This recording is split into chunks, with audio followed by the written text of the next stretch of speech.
Ya pemirsa, banyak yang tidak menyangka bahwa bahan dasar tempe, yaitu kedelai, tidak bisa dipenuhi dari dalam negeri.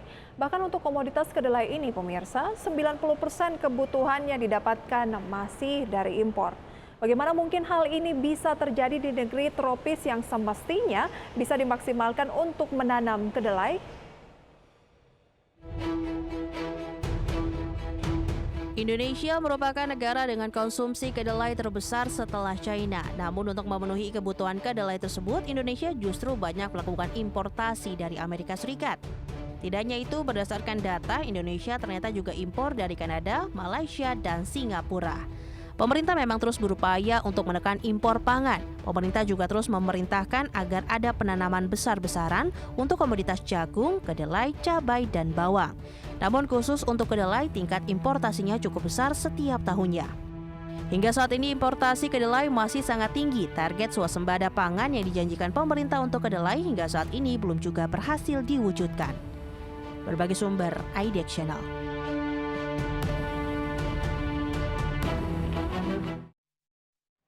Ya ternyata nih pemirsa, untuk urusan tahu dan tempe saja kita masih impor. Tidak tanggung-tanggung, kedelai yang mungkin kita makan setiap harinya ini pemirsa, 90% didapatkan dari impor. Ya, menjadi wajar jika kita sering melihat pedagang ini sempat melakukan mogok ya, tidak mau untuk jualan pemirsa karena ternyata harganya yang terus melambung menyesuaikan dengan harga di luar sana sehingga mungkin pembelinya ataupun peminatnya ini menjadi berkurang. Namun sebagai negara agraris, Indonesia ini semestinya bisa memproduksi kedelai sendiri. Namun kenyataannya, kedelai yang ada di Indonesia ini mayoritas didapatkan masih dari impor, khususnya dari Amerika Serikat, kemudian juga Kanada, Malaysia, dan juga Singapura. Padahal Indonesia dulu pernah mencapai swasembada kedelai dengan produksi bisa mencapai 1,5 juta ton. Kini produksi kedelai nasional tidak lebih pemirsa dari 200 ribuan ton saja. Karena konsumsi kedelai di Indonesia yang bisa dibilang cukup tinggi, untuk memenuhi kebutuhan tersebut selama ini impor menjadi solusi. Presiden Joko Widodo meminta Kementerian Pertanian agar melakukan penanaman secara besar-besaran untuk komoditas pangan seperti jagung, kedelai, bawang, serta cabai. Hal ini dimaksudkan untuk menekan impor pangan. Dan khusus untuk kedelai, pemerintah berupaya memberikan perhatian serius karena importasi komoditas ini pemirsa jumlahnya sangat besar setiap tahun. Dari data Badan Pusat Statistik atau BPS selama tahun 2021, impor kedelai Indonesia mencapai 2,5 juta ton. Nilai impor kedelai ini mengalami peningkatan yang cukup signifikan yaitu mencapai 1,48 miliar dolar Amerika Serikat atau setara dengan 21,32 triliun rupiah pemirsa. Bukan miliar tapi triliun rupiah.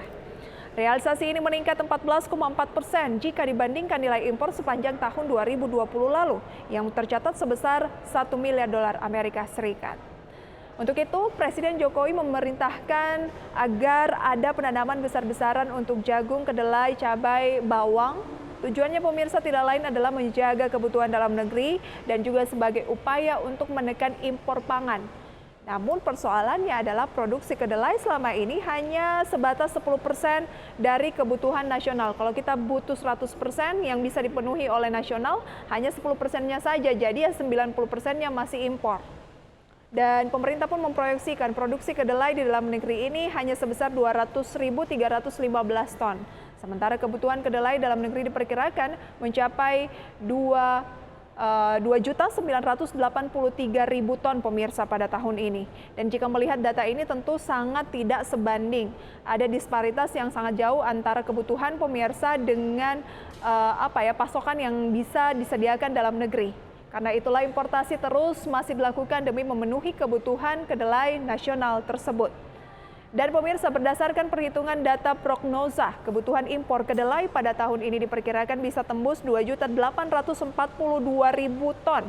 Dan dari segi kuantitas, impor kedelai akan menjadi impor terbesar dibandingkan dengan komoditas-komoditas pangan strategis lainnya. Lantas pemirsa, apa sih sebenarnya yang menjadi persoalan tingginya importasi kedelai ini? Kita simak ulasannya berikut ini.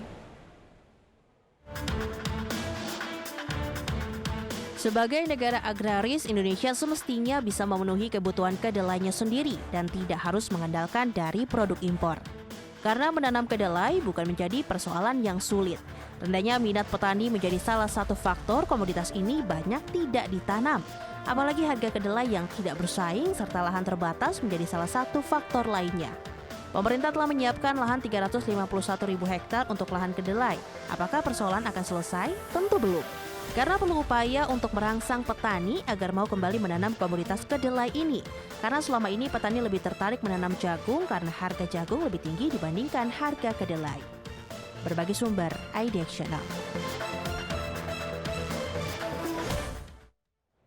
Ya, bisa dibilang pemirsa, persoalan tingginya impor kedelai ini memang sudah terjadi sejak lama, dan mungkin jika di antara pemirsa ini ingat ya, seringkali para perajin tempe ini mogok tidak mau produksi. Salah satunya disebabkan karena kebutuhan utamanya yaitu kedelai mengalami peningkatan, sementara harga yang tinggi tersebut tidak bisa memenuhi daya beli dari masyarakat. Dan hal ini terus berulang setiap tahunnya ketika harga kedelai global mengalami kenaikan.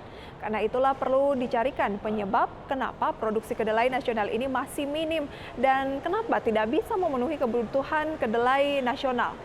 Ya, beberapa yang menjadi persoalan pemirsa diantaranya adalah rendahnya produksi kedelai per hektar yang membuat para petani memilih beralih ke jagung daripada kedelai. Sebagai gambaran nih, dalam ukuran 1 hektar, petani dapat memanen 6 sampai dengan 7 juta ton jagung. Sedangkan bila menanam kedelai, hanya bisa menghasilkan 1,5 sampai 2 juta ton. Dari sini terlihat jelas pemirsa ya, menanam jagung tampaknya lebih menguntungkan nih dibandingkan dengan menanam kedelai. Sedangkan harganya sama-sama di kisaran Rp5.000 per kilogramnya. Persoalan berikutnya adalah minimnya minat petani menanam kedelai karena tidak adanya kepastian harga. Biaya produksinya mahal, kemudian setelah dijual di pasaran, harganya justru lebih murah. Ya, memang pemirsa perlu ada komitmen dari pemerintah jika ingin meningkatkan produksi kedelai lokal ini. Dan pemerintah bisa memberikan bimbingan, mungkin budidaya kedelai ke petani hingga pasca panen. Dan mendorong minat petani kedelai ini memang perlu terus digalakkan pemirsa.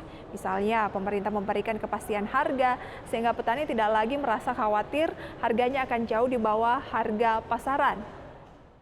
Sedangkan pemirsa, untuk kebutuhan lahan juga perlu ada upaya serius nih dari pemerintah. Karena lahan menjadi kebutuhan yang penting dalam memproduksi komoditas pangan di Indonesia. Setelah kita tahu apa yang menjadi persoalan yang membuat petani ini cenderung pemirsa, enggan atau malas menanam kedelai, lantas apa yang menjadi solusi dari pemerintah? Berikut tanggapannya. Presiden Joko Widodo berambisi Indonesia mencapai swasembada kedelai. Produksi kedelai pada tahun 90-an bisa mencapai 1,5 juta ton. Namun saat ini turun drastis hanya 200 ribuan ton saja. Persoalan rendahnya harga menjadi pemicu petani enggan menanam kedelai. Karena itu Presiden menginstruksikan agar petani tidak dibebani urusan pemasaran. Petani diminta untuk produksi nanti menjadi urusan Badan Pangan Nasional atau BUMN untuk membelinya. Hal itulah yang dilakukan di Cina, Vietnam, dan Thailand. Pemerintah mengaku sedang mempersiapkan rumusan untuk meningkatkan produksi kedelai di Indonesia. Pemerintah memperbolehkan melakukan importasi bibit kedelai, termasuk hasil rekayasa genetik. Hal ini dimaksudkan untuk memperbaiki varietas kedelai di Indonesia. Harapannya petani bisa kembali menanam karena bibit yang bagus akan mendongkrak harga di pasaran.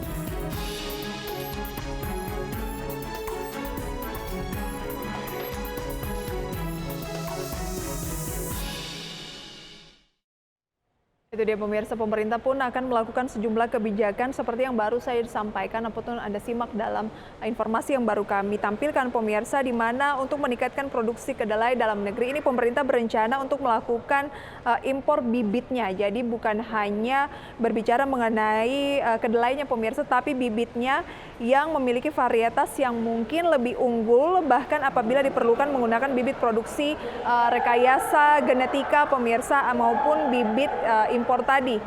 Dan kemudian pemirsa, berbicara mengenai kedelai ini dengan penggunaan varietas yang lebih unggul ini pemirsa diharapkan mampu untuk meningkatkan produktivitas yang tentunya lebih baik sehingga masyarakat tidak perlu lagi memusingkan terkait dengan hambatan jika menjadi seorang petani kedelai begitu ya. Dan selama ini kedelai kan misalnya hanya menghasilkan 1,5 sampai 2 ton per hektar. Dengan adanya varietas yang unggul ini diharapkan bisa memproduksi di atas 3 sampai 4 ton per hektar.